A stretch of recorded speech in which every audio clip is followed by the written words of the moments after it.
મહત્વની વાત મારે બધી મમ્મીઓને કહેવી છે, ખાસ કરીને મમ્મીઓને, કારણ કે મમ્મીઓ આખો દિવસ ઘરમાં હોય. પપ્પા છે ને ડિઝનીલેન્ડ થી આવે, સાન્ટા ગિફ્ટ લઈને આવે, એનું ધાર્યું કરાવે, કેમ કે એની પાસે સમય ઓછો છે એટલે વસ્તુથી પેલો સમય પૂરવાનો પ્રયત્ન કરે છે. માં આપણે ક્યાં 2 કલાકમાં ખરાબ થવું. મારો દીકરો બહુ નાનો હતો, અમે બંને જણા બેઠા હોઈએ, હું ને સંજય, તો સંજય મને એવું કે એને વર્ડ કેમ, તું વર્ડ ને, મને કેમ કે છે એને વર્ડ, તારે ખરાબ નથી થવું. છોકરો સારા માર્ક લાવે, દીકરી સારા માર્ક લાવે તો મારી દીકરી, જોયો મારી દીકરીનું રિઝલ્ટ, અને જો એને કઈ ગડબડ કરી તો તરત આ તારી દીકરીના કરતૂત. આપણે બધા સાંભળી ચૂક્યા છીએ, બધી મમ્મીઓ. મારે મમ્મીઓને 2 ટીપ આપવી છે. એક, તમે એની ઉંમરના નથી. You are not the same age, neither you are a friend. Most of the parents try to be friendly to an extent where they forget the age bar. The age gap between a mother and a daughter should always be remained and observed and maintained very sincerely. હું તારી માં છું, તારા જેવડી નથી. Do not try to behave my age. હું તને કહું છું શું પહેરવાનું, આવું કેટલી મમ્મીઓએ સાંભળ્યું છે? હા કે ના? આપો જવાબ. બધા ડોકા આમ કરે છે. તારે મને નહીં કહેવાનું શું પહેરવાનું, હું તને પૂછું છું શું પહેરવાનું. આવું આપણે કેટલી બધી વાર સાંભળ્યું છે. That is the time when I would answer કે ઓકે, તો કાલથી બંને ટાઈમની રસોઈ તું કરજે. મારી ઉંમરની છે ને, હું જે કરું એ બધું તારે કરવું છે, રાઈટ? તો કાલથી 2 ટાઈમની રસોઈ તું કરજે. આ બહુ ઇમ્પોર્ટન્ટ છે, to make them realise what you are doing. ના ના, એ તો આપણી ફરજ છે. આપણી ફરજ છે તો એમની ફરજ નથી. હા કે ના? કરેક્ટ. પણ આપણે બધા એવા ડરેલા મા બાપ છીએ કે જેમણે 4 આપઘાતના કિસ્સા છાપામાં વાંચી લીધા છે. છોકરું કંઈ કરી બેસે. To tell you the truth, કંઈ કરી બેસવા માટે બહુ જ જીગર જોઈએ. એમ કંઈ કરી બેસાતું નથી. આ બહુ જ મહત્વની વાત છે જે બધા મા બાપે સમજી લેવી જોઈએ. બીજી મહત્વની વાત, જ્યારે તમારા બાળક સાથે તમારી આર્ગ્યુમેન્ટ થાય, એ મધર હોય કે ફાધર હોય, સ્પેશિયલી માં સાથે વધારે થાય, કારણ કે માં એમ કે નહીં લે એટલે એમ કે પછી ફરી માં કે નાવા જા, ત્રીજી વાર કે જા ઉભો થા નાવા જા, જાઉં છું. ચોથી વાર કે હવે તું નાવા નહીં જાય ને તો તારું આવી બનશે, હા તો નથી જતો જા. આ કન્વર્સેશન દરેક ઘરમાં થયું છે, હા કે ના? કરેક્ટ. એટલે ઊભો કે ઊભી એ જે બી. હવે આમાં મારી પાસે એક ટીપ છે. એક વાર એમ કેવું કે નાવા જા અને પછી ભૂલી જવું, કારણ કે નહીં નાવાથી આજ સુધી કોઈ મરી નથી ગયું. હા કે ના?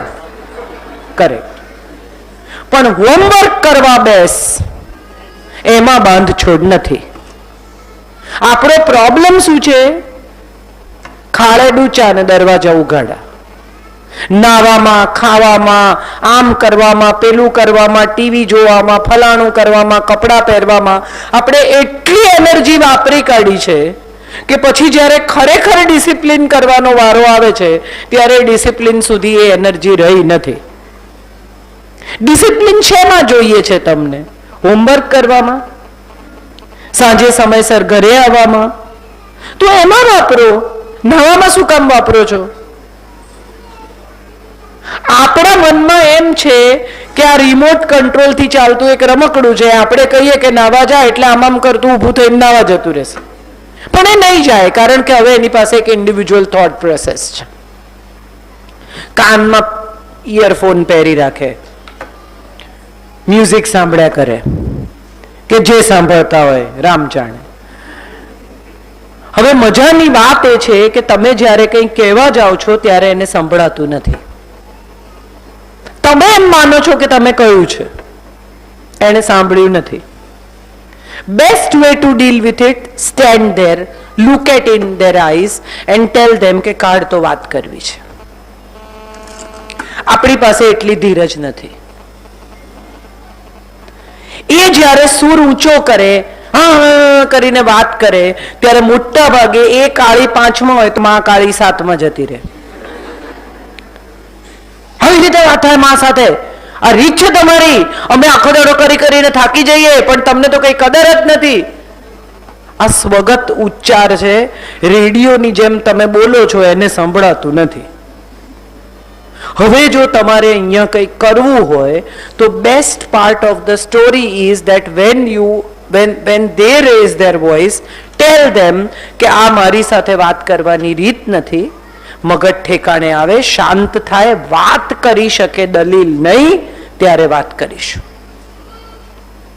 આર્ગ્યુમેન્ટ માટે મારી પાસે સમય નથી, વાત માટે છે.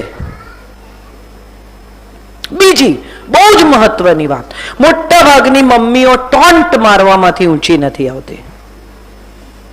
તમને નહીં ગમે પણ મારે આ કહેવું છે, અમે તો પહેલા જ કહેલું. ગ્રેટ, તમે જીનિયસ છો, સર્ટિફિકેટ આપીશું, બીજું શું થઈ શકે? તમે પહેલા જ કહેલું કારણ કે તમે 40 વર્ષના છો. એને ન સમજાયું કારણ કે 13-14 વર્ષની છે. તમે કેમ ભૂલી ગયા કે તમે પણ ક્યારેક 14 વર્ષના હતા? તમને કેમ યાદ નથી કે 14 વર્ષે તમે પણ ભૂલો કરી છે?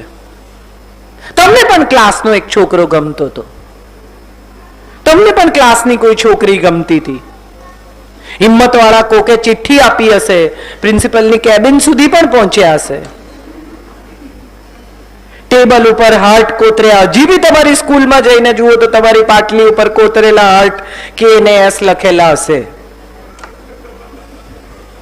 તો એનો અર્થ એ થાય છે કે તમે ઉંમરમાંથી પસાર થઈને આવ્યા છો.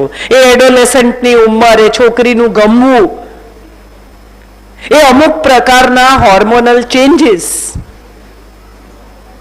You have experienced it. Why are you not letting your child experience it? Why are you so protective? Why do you want your child not to feel what all you have felt? It's the right to feel it. Let them feel it. But keep your guards on. કોને મળે છે, ક્યાં જાય છે, શું કરે છે? તમારા સમયમાં આટલું સોશિયલ મીડિયા નહોતું. હવે આ ચેટિંગ પર, ફલાણા પર, ચેટ રૂમમાં એક બહુ જ સુંદર મરાઠી ફિલ્મ છે, આઈ એમ શ્યોર દરેક મા બાપે જોવી જોઈએ. Take care, good night, Netflix ઉપર છે. Please watch this film. It is a film with subtitle. And please watch this film because this film will tell you a lot about life. એક 16-17 વર્ષની દીકરી છે. લેટ મી ટેલ યુ કે અહીંયા ફિલ્મો બતાવવીને એ પણ અમારા કેરિક્યુલમનો ભાગ છે. We are going to show them good film. We are also going to tell them how to appreciate a good film. We are going to have great theatre workshops. We are going to make nice little small movies with them. We are going to create human thought about it, music videos.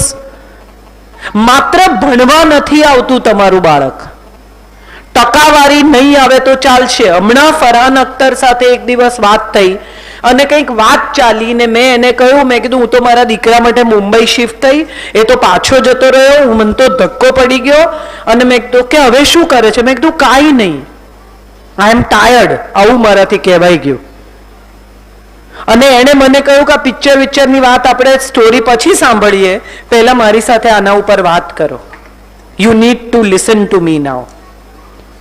He had no business to talk to me, પણ એને કેટલી તકલીફ થઈ હશે આનું આ સાંભળીને કે આવી કેટલી મમ્મીઓને હું બદલી શકું, એના પર એણે હવે જેહાદ કરી છે.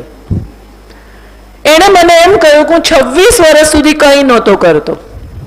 મારી મા મને રોજ કહે કે તું કંઈ નથી કરતો, અને ત્યારે હું મારી માને કહેતો કે મને એવું કંઈ કે જે મને ખબર ના હોય, આ તો મને ખબર છે કે હું કંઈ નથી કરતો.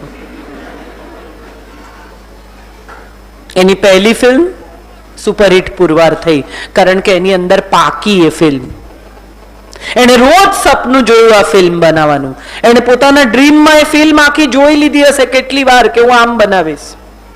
પાકો હતો એનો વિચાર. શક્ય છે આવતીકાલે દુનિયાનો મોટામાં મોટો ફિલ્મ મેકર બને, શક્ય છે મોટા મોટો પેઇન્ટર બને.